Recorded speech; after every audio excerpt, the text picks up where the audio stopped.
하나님 우리 구세군 필요하는 교회 성도들이 정말 예배로 한 해를 잘 마무리할 수 있도록 하나님 인도하여 주시옵소서. 주님의 전에 나오면서 세상의 물질을, 귀한 물질을 주님 앞에 드립니다. 하나님 특별히 기도하옵기는 이 귀한 물질에는 서필라 한인교회를 기억하면서 사랑하는 마음으로, 충고하는 마음으로 예물을 드리는 당신의 종의 예물이 있습니다. 우리 김종원 사관님, 함혜숙 사관님의 귀한 예물을 주님께서 받아주시고, 하나님 한국에서도 이렇게 멀리서도 이 교회를 위하여 애쓰고 수고하고 밤낮으로 기도하는 귀한 종의 손길들이 있는데, 주님 우리의 모습을 돌아보며 부끄러운 우리의 모습들을 고백하지 않을 수 없습니다. 하나님 긍휼과 자비를 베풀어 주셔서 정말 우리가 이들의 사랑과 기도에 부끄럽지 않는 교회가 될 수 있도록, 성도들이 될 수 있도록, 목회자가 될 수 있도록 하나님 인도하여 주시옵소서.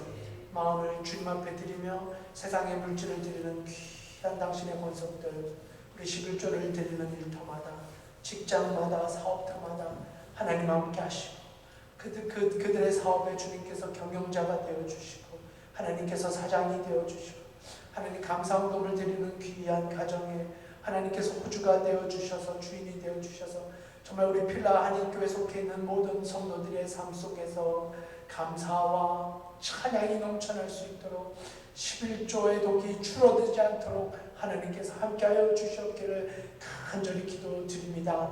하나님 특별히 선교헌금을 드리고 주정헌금을 드리고 이름 없이 드려지는 모든 헌금, 차량의 헌금, 모든 헌금 주님의 것이오니 주님 받으시고 피 묻은 손으로 안수하여 주셔서 드려지는 귀한 삶 속에 하나님의 놀라운 역사가, 영광이 드러날 수 있도록 인도하여 주시옵소서. 하나님 부족한 종의 말씀을 들고 섰습니다. 이 시간 역사하여 주시옵시고 당신의 말씀만이 증거되어 주게 하셔서 이 교회를 섬기는 모든 종의 손길 위에 하나님 정말 말씀 가운데 우리가 협력하는 아름다운 신앙의 공동체가 될 수 있도록 인도하여 주시옵소서. 감사드리며 예수님의 이름으로 간절히 축복하며 기도드려 싸움나이다. 아멘. 함께 하나님의 말씀 보겠습니다. 자리에서 일어나 주시고요. 오늘 송영 집사님께서 저희를 위해서 성경 봉독해 주시겠습니다.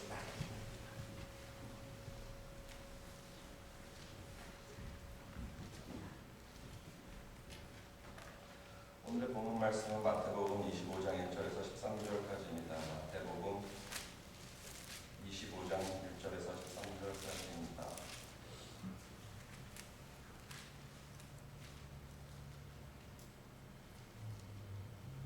봉독하겠습니다. 그때 천국은 마치 등을 들고 신랑을 맞으러 나간 10처녀와 같다 하리니 그 중에 5은 미련하고 5은 슬기 있는 자라.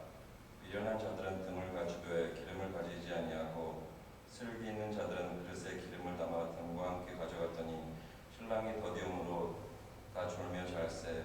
밤중에 소리가 나되 보라 신랑이로다 맞으러 나오라 하매 이에 그 처녀들이 다 일어나 등을 준비할세.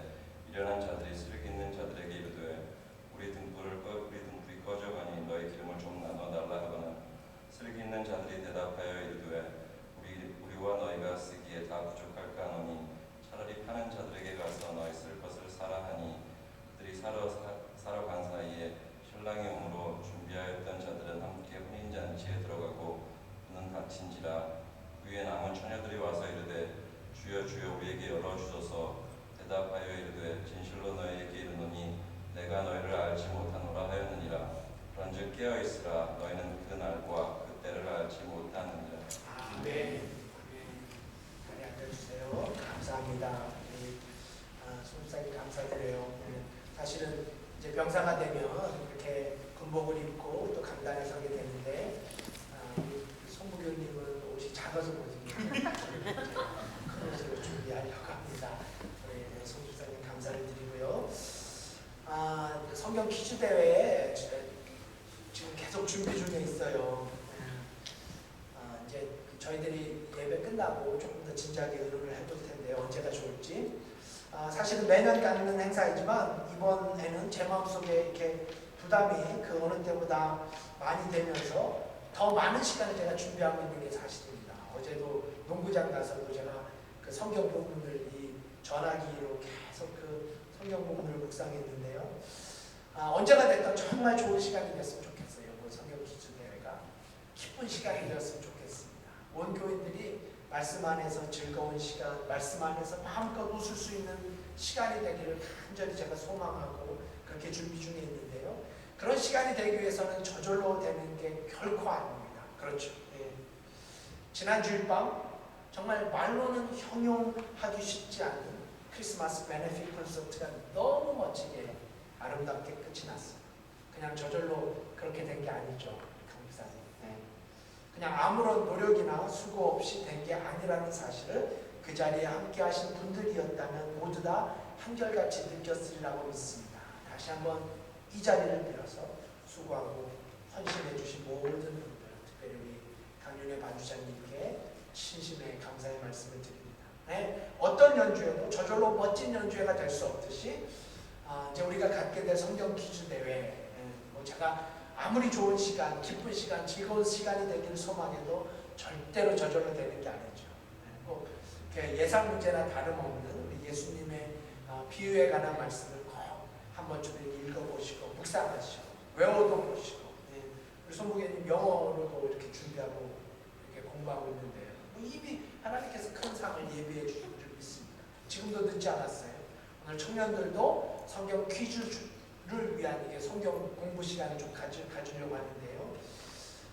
그 어느 때보다 이렇게 잘 또 재미있게 즐겁게 준비하려고 합니다. 그 어느 때보다 선물도 많이 준비하려고 하는데요. 저절로 되지 않는다는 사실 꼭 기억하시면서요. 오늘 말씀도 성경 퀴즈에 나올 수 있는 수많은 문제들이 숨겨져 있습니다. 말씀에 집중하시면서 함께 은혜를 나누었으면 좋겠어요. 자, 오늘 말씀의 주제는 신랑을 기다리는 신부. 본문에는 처녀라는 단어가 사용되어졌는데요. 10명의 신부, 10명의 처녀가 신랑을 기다리는 모습을 예수님께서 천국의 비유로 설교하고 계신 부분이 바로 오늘의 말씀이라고 할 수 있습니다. 예수님의 비유 중에도 꽤 유명한 말씀 중에 하나이죠. 여러분은 누군가를 기다려 보신 적이 있으시지요? 네, 우리 모두는 누군가를 기다려 본 경험이 다 있으신 분들입니다.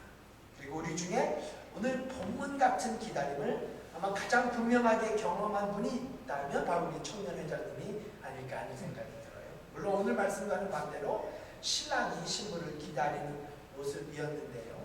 지지난주 금요일 6시 35분인가 비행기가 뉴욕 JFK에 도착했는데 그 중에는 우리 새색시인 혜령자매님께서 타고 계셨습니다. 그야말로 애틋한 신혼부부의 만남이죠. 여러분, 우리 청년회장님이 결혼 후 부인 없는 동안에 얼마나 힘들고 어렵든지 얼마나 부인을 그리워하며 지냈는지 식음을 정표하며까지 제가 생각해도 너무 같네. 너무 오버했어요. 너무 갔어요. 네, 그렇게까지 기다리는 모습을 본 적은 없지만 부인을 애타게 기다리는 모습, 또한 한국에서 남편을 애타게 그리워하는 모습 별로 없었더라고요. 대반전이에요. 근데 여러분, 어떤 일이 생기는 줄 아세요? 제가 지난 금요일 이렇게 뉴욕으로 가는 우리 회장님에게 전화를 해서 잘 다녀오라고 인사를 했고요. 저는 열방교회 분들을 모시고 농구장을 가야 했어요. 이제 농구를 보다가 8시가 조금 넘어서 지금쯤 잘 만나서 필라로 오겠거니 생각하고 다시 전화를 걸었어요. 혜령 자매님에게도 제가 반가운 인사를 나누고 싶었는데요. 근데 전화를 걸었는데 우리 청년회장님 목소리가 너무너무 안 좋은 거예요. 그래서 물어봤더니 지금 혜령 자매님께서 출입국 사무실에 잡혀 있다는 거예요. 입국 심사하다가 잡혔다. 딱 단어 표현이 그랬어요. 잡혔다. 이게 이민자들에게는 막 흠칫하는 단어가 아니겠어요. 잡혔다. 그 다음부터 진짜 기도가 절로 나오더라고요. 간절하게. 정말이에요. 뭐 농구 경기가 어떻게 진행되는지 워낙 지고 있어서 관심도 없었죠. 정말 마음 깊은 곳에서 간절한 기도가 저절로 나왔어요. 그렇게 한 20분쯤 지났을까요? 우리 청년회장님으로부터 전화가 왔어요. 혜령 장로님 나왔다. 부인이 잘 나왔다. 이 부분은 만남부터 드라마 같더니 정말 계속해서 영화를 찍는 것 같더라고요.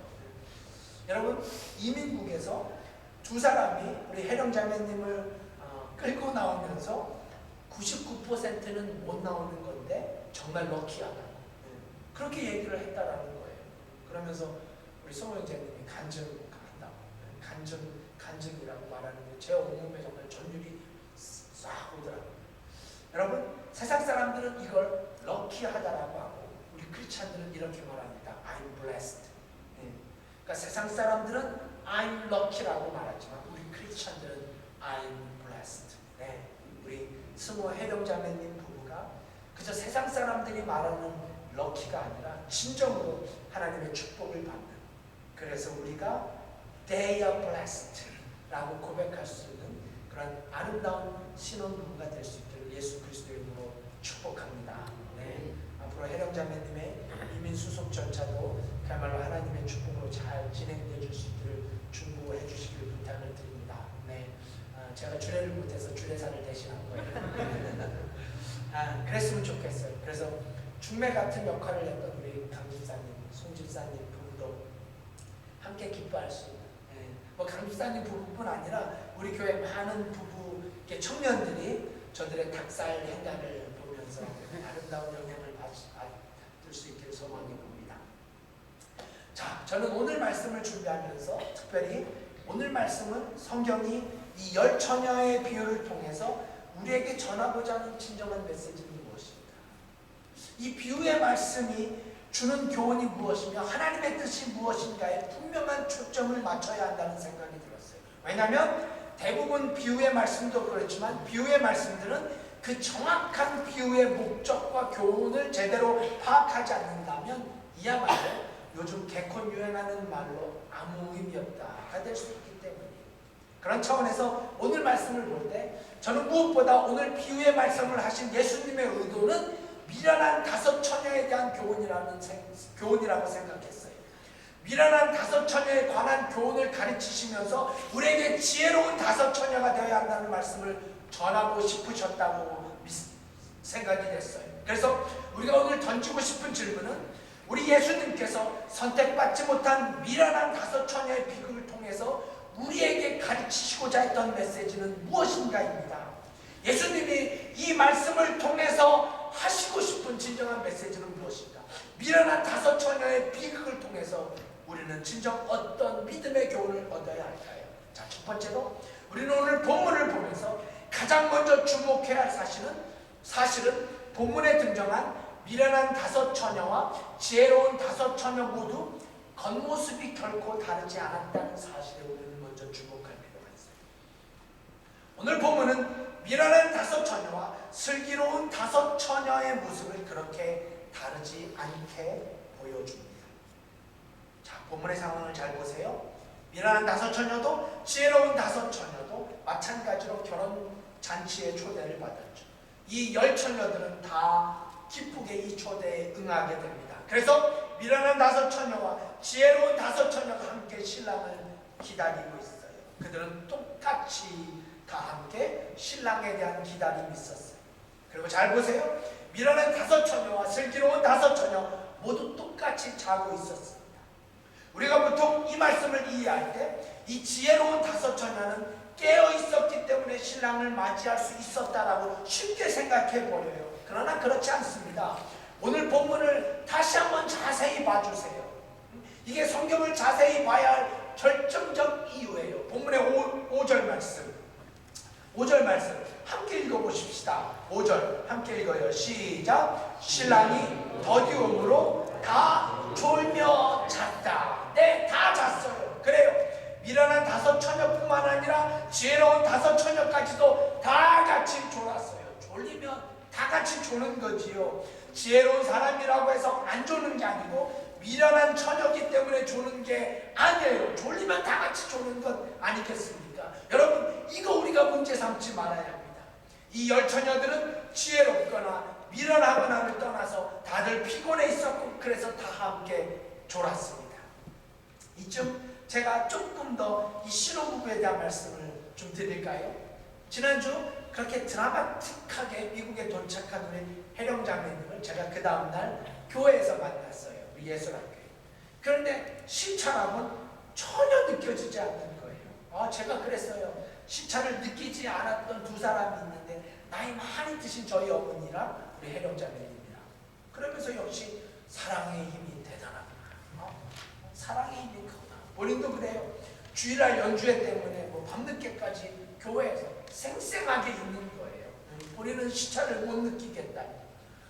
이거 진짜 사랑의 힘이라고 말해야 하지 않을까요? 하던 참에 지난 땡스기빙 데이에 우리 이정훈 부교님네 청년들 함께 사택에서 모인 자리에서 우리 회장님이 말하는데 지난 며칠 동안 해령자매님이 저녁 6시만 되면 졸고 앉아있대요. 사람들과 만나는 자리에서.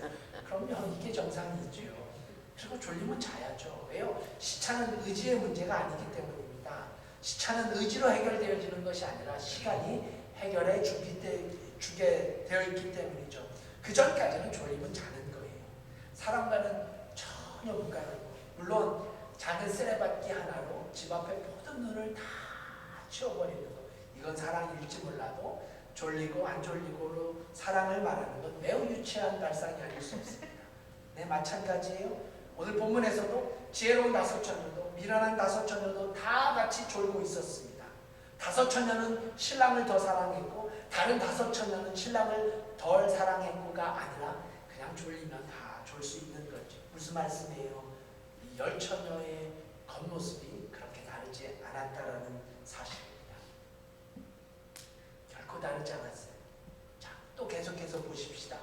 미련한 다섯 처녀도 지혜로운 다섯 처녀들도 똑같이 등을 가지고 있었습니다.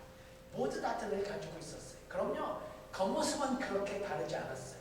똑같이 초대받았고 똑같이 신랑을 기다렸고 똑같이 자고 있었습니다. 똑같이 등을 준비하고 있었어요. 사랑하는 성도 여러분, 하지만 이들은 다릅니다. 이게 결론이죠.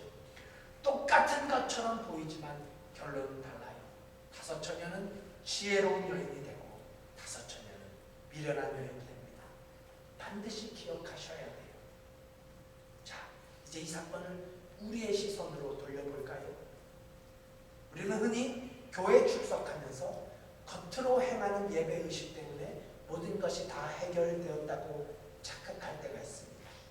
은혜 받는 사람이나 그렇지 못한 사람이나 똑같이 예배드리고 똑같이 찬양하고 똑같이 말씀을 듣기 때문에 우리는 다 똑같다고 오해하기도 합니다. 하지만 오늘 본문은 그렇게 우리에게 가르치지 않습니다. 똑같아 보여도 결국 미련한 여인이 되고 똑같아 보여도 결국 구원받는 슬기로운 여인이 되고, 조금 더 정확하게 말씀드리면 똑같이 신앙생활하는 것처럼 보이지만 결국 미련한 여인은 구원을 받지 못하고 지혜로운 여인만 구원을 경험하게 됩니다. 하지만 이게 오해하지 않으셨으면 좋겠어요. 제가 지금 겉으로 드리는 행위, 소위 형식이 중요하지 않다라는 말씀을 드리려는 게 아니죠. 제가 지금 말씀드리고 싶은 것은 형식은 중요하지 않고 결과만 중요하다가 아니라 제가 지금 강조하고 싶은 것은 내용 없는 형식을 말씀드리는 거예요. 여러분, 자 보세요. 우리가 다 오늘 교회에 나왔어요. 예배에 출석하셨습니다. 이건 형식이에요. 찬송을 불렀어요. 이거 형식이에요. 찬송을 부른 그 자체는 형식입니다. 말씀을 듣고 계시죠? 엄격히 말해 이것도 형식입니다. 근데 우리가 잊지 말아야 할 것은 이런 형식에 참여했다고 해서 내가 저절로 신앙의 사람이 되는 게 아니라는 말씀이에요. 주목해 주세요.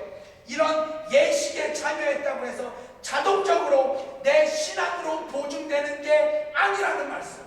제가 지금 결코 형식을 부정하는 게 아니에요. 내용이 있다면 형식은 내용을 표현하는 가장 아름다운 사건이 됩니다. 무슨 말이에요? 찬송을 불렀어요.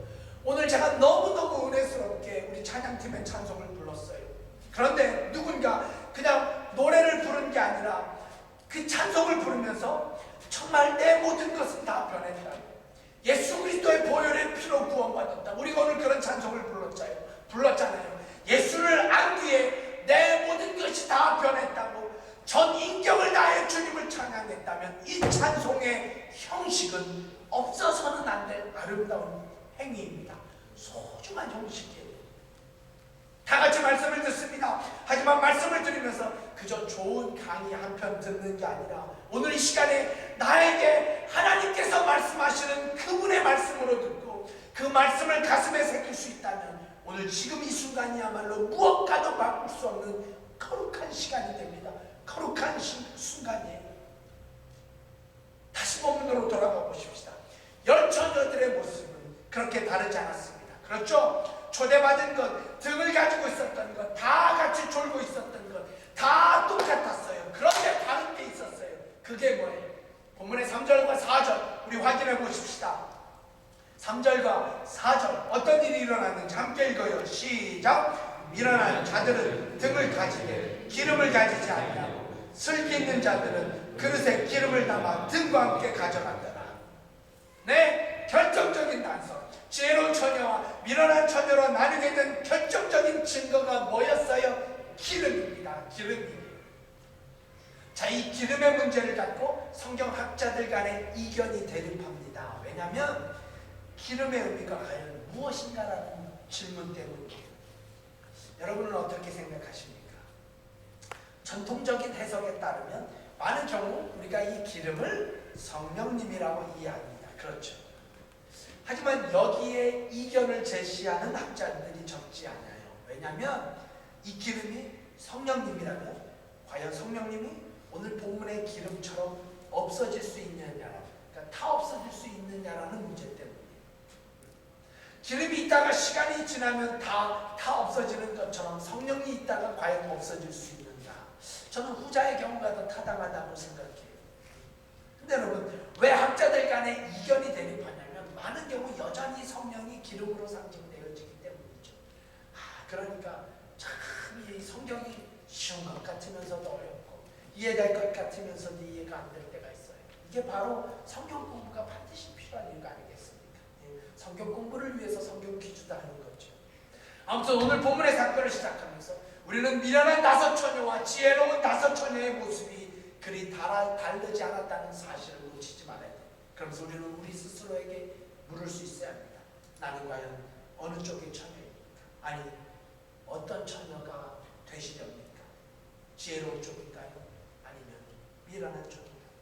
예배를 드렸다고 해서, 말씀을 들었다고 해서 지혜로운 자가 되는 게 아니라는 오늘 본문의 암시를 우리는 결코 지나치지 말아야 합니다. 그렇습니다.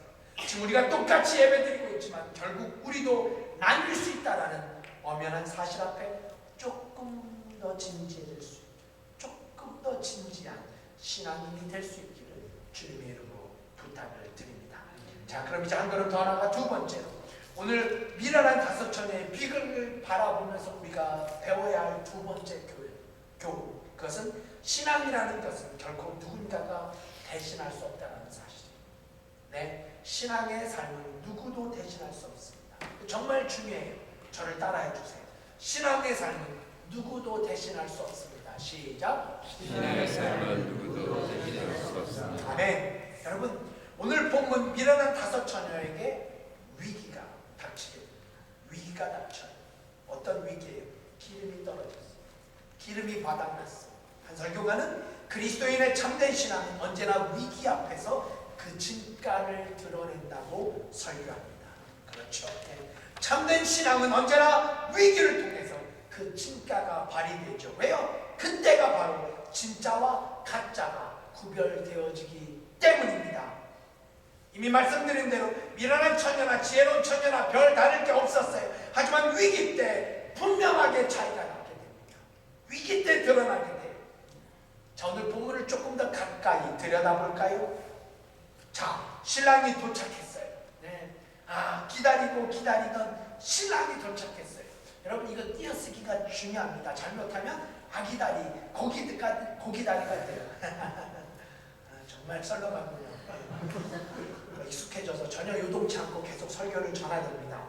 아기다리, 고기다리가 아니라 기다리고 기다리던 신랑이 도착했어요. 본문의 6절 말씀 함께 봉독해 봅시다. 6절 말씀 함께 읽어요. 시작. 밤중에 소리가 나되 보라 신랑이로다 맞으라 나오라 하네. 네, 드디어 신랑이 도착했어요. 이제 신랑이 왔다라는 소식을 받자마자 미련한 다섯 처녀는 등을 봅니다. 그럼 근데 기름이 넉넉하지 않았어요. 그래서 어떻게 해요? 기름을 빌려달라고 해요. 8절에 나와 있죠. 함께 봉독해 볼까요? 8절 시작. 미련한 자들이 슬기 있는 자들에게 이르되 우리 등불이 꺼져가니 너희 기름을 좀 나눠달라 하거늘. 사랑하는 여러분, 저는 예수님이 오늘 비유의 말씀을 하신 중요한 이유 중에 하나가 바로 여기 있다고 생각해요. 미련한 5 처녀들, 그들은 기름을 빌릴 수 있는 것으로 착각하고 있었습니다. 이것이 미련한 처녀가 될 수밖에 없는 결정적인 이유가 돼요. 아니, 조금 더 사실적으로 말씀드릴까요? 이게 기름을 준비하지 못한 자들이 구원받을 수 없는 결정적인 이유가 됩니다. 왜요? 왜입니까? 내 신앙의 삶은 그 누구도 대신할 수 있는 게 아니기 때문이에요. 신앙은 빌릴 수 있는 게 아니에요. 대여나 차용이 되지 않습니다. 어떤 분들은 이렇게 생각할 수 있어요. 아니, 지혜로운 처녀들이 그 기름 좀 빌려주면 되지 않냐고. 이게 과연 지혜로운 자들이 처할 자세인가? 하지만 여러분, 저는 예수님이 이 비유를 통해서 우리에게 가르치시고 하셨던 게 바로 신앙의 내용이란 결코 빌릴 수 있는 게 아니야. 믿음은 빌릴 수 있는 게 아니라는 것을 전하고 싶으셨다고 믿습니다. 네? 신앙은 대로가 안 돼요. 신앙은 빌릴 수가 없습니다. 우리가 쓰는 아주 유명한 말 중에 흔히 하나님에게는 자녀만 있지 손자는 없다라는 말이 있죠. 하나님에게는 자녀만 있지 손자는 없다. 이해되시죠? 무디 신학교 학장이신 조지 스위팅 박사가 처음으로 이 말을 했다고 전해지죠. To God there are no grandchildren, only child. 송국에는 이거 영어 문제에 나와요. 여러분, 저희 어머니는 하나님을 아버지라고 부릅니다.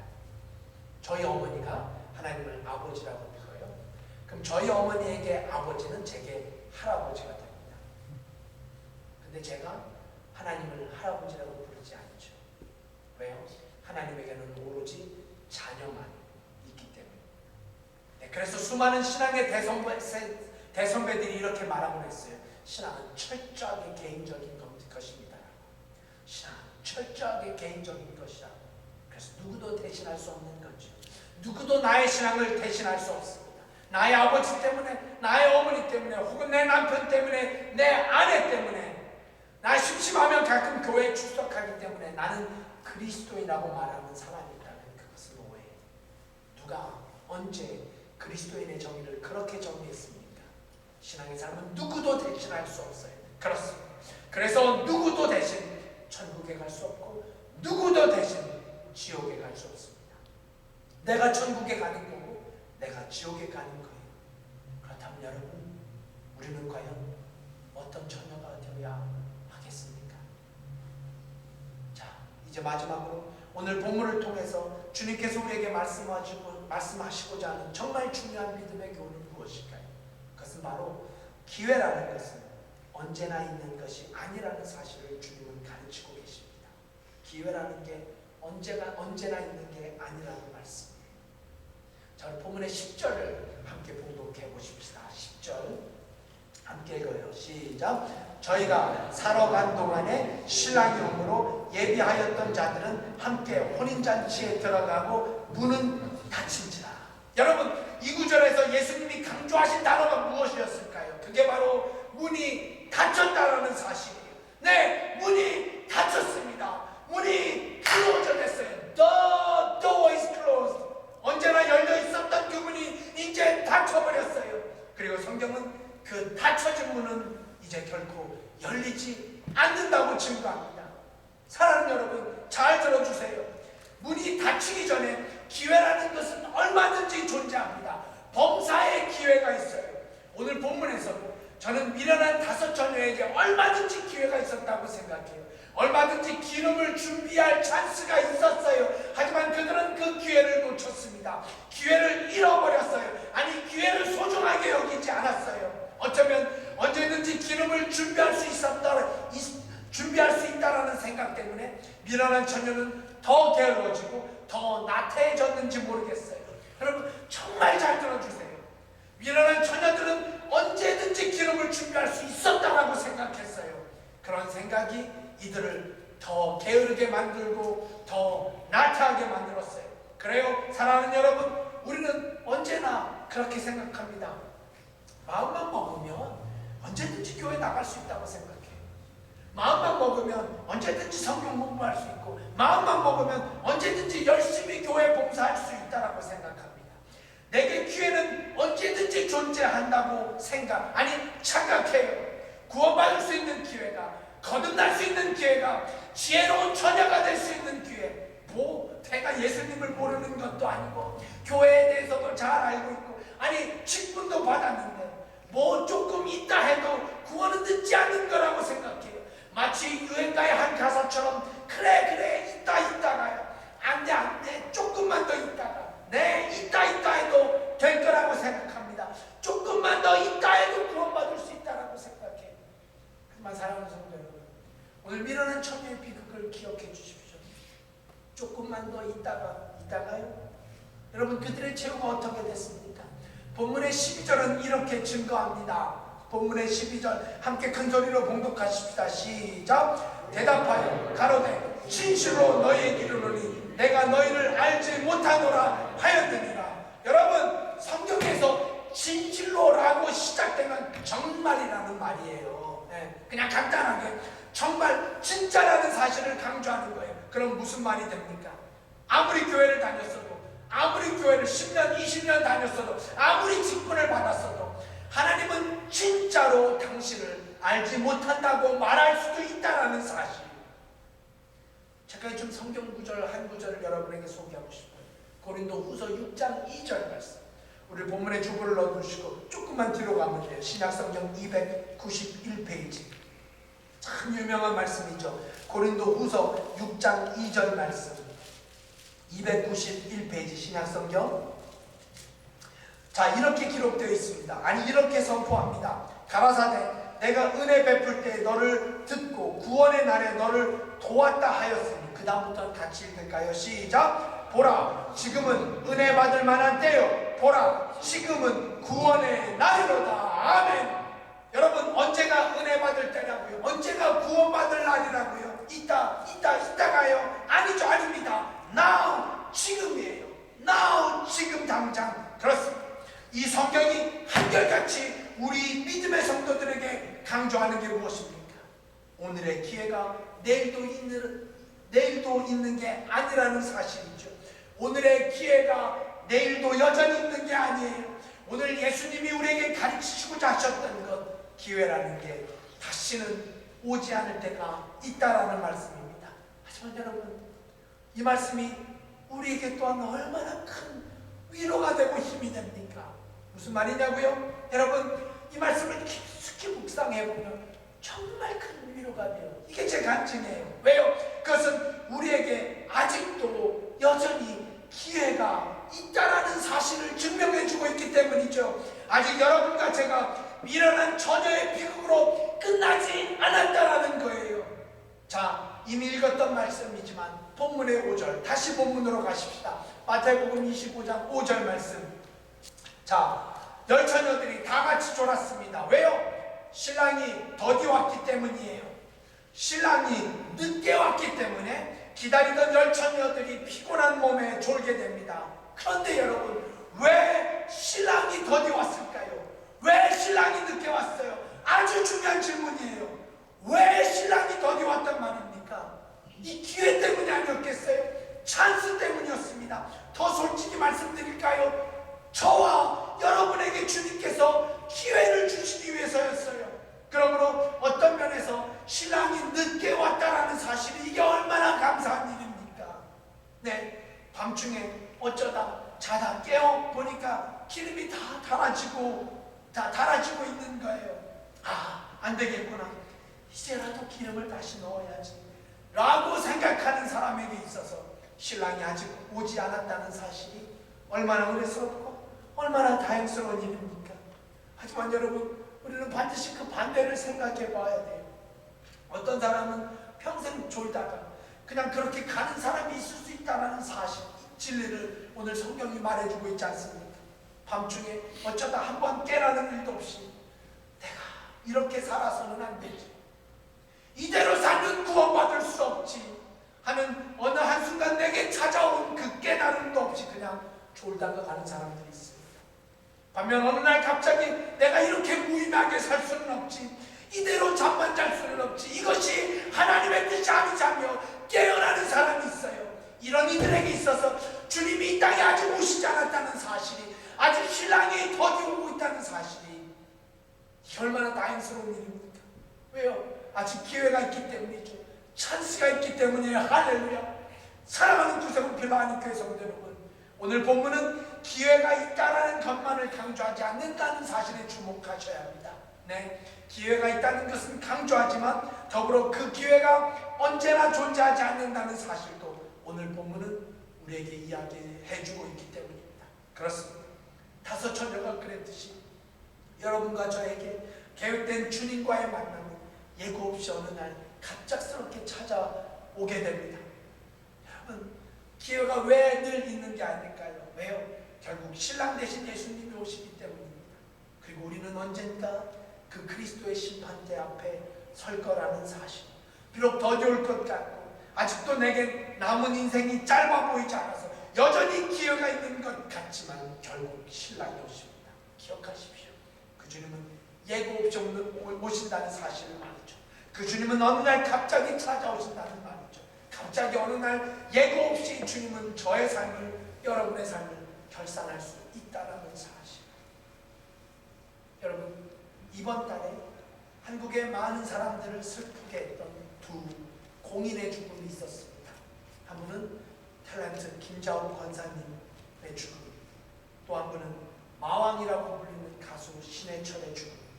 이 두 분 다 정말 귀한 크리스찬이잖아요. 특히 김자옥 권사님의 그 간증, 제가 한때 그분의 간증을 뭐 얼마나 많이 들었는지 몰라요. 듣고 많이 은혜를 받았는데, 네, 한국의 가장 유명한 연예인 중에 한 명이면서도 너무 좋은 신앙인들이었어요. 많은 사람들이 이들의 죽음을 예상하지 못했습니다. 하지만 안타깝게도 어느 날 갑자기 하나님께서는 이 하나님의 사람들의 이 땅의 삶을 마감케 하셨습니다. 20년 전 저희 아버지도 그렇게 부르심을 받았고, 4년 전 우리 승재 형제님의 아버님도 그렇게 하나님의 부르심을 받으셨습니다. 사랑하는 성도 여러분, 오늘 본문이 어떻게 끝나는지 우리는 진지하게 예수님의 말씀을 들어야 합니다. 들어주십시오. 그런즉 깨어있으라. 너희는 그날과 그 시를 알지 못하느니라. 그렇습니다. 아무도 그날과 그 시를 알 수 없어요. 예수님의 재림의 때를 아무도 알 수 없어요. 그리고 우리 삶의 마지막 순간도 아무도 알 수 없습니다. 하지만 여러분, 우리가 분명하게 알고 있는 게 있죠. 그건 예수님의 재림의 때는 알 수 없지만 우리는 반드시 그 심판대 앞에 서는 날이 온다는 사실 말이죠. 한국의 한 유명 연예인들처럼, 그리고 저희 아버지가 그렇게 돌아가셨던 것처럼, 그리고 우리가 승재 형제님의 아버지가 어느 날 갑자기 그렇게 돌아가셨던 것처럼, 또한 개인의 종말도 어느 날 갑자기 혹은 반드시 찾아오게 됩니다. 우리는 어떤 이들의 죽음을 접할 때마다 그것은 다른 사람의 사건이라고 생각하기 쉽습니다. 그런 생각이 잘못되었다는 것을 가르치시기 위해서 예수님은 오늘 미련한 다섯 처녀의 이야기, 그리고 지혜로운 다섯 처녀의 이야기를 우리에게 들려주고 계십니다. 미련한 처녀가 되느냐, 슬기로운 지혜로운 처녀가 되느냐, 구원받지 못하는 처녀가 되느냐, 구원받는 처녀가 되느냐. 조금 더 분명하게 다시 한번 말씀드려요. 구원받는 자가 돼서 천국에 우리 신랑 되신 예수님과 함께 들어가느냐, 아니면 구원받지 못한 자가 돼서 영원한 지옥의 문으로 들어가느냐. 여전히 우리의 몫임을 기억하십시오. 이제 제가 마지막 질문을 여러분에게 던지고자 합니다. 사랑하는 구세군필 아닌 교회 성도 여러분, 여러분은, 당신은 어떤 처녀가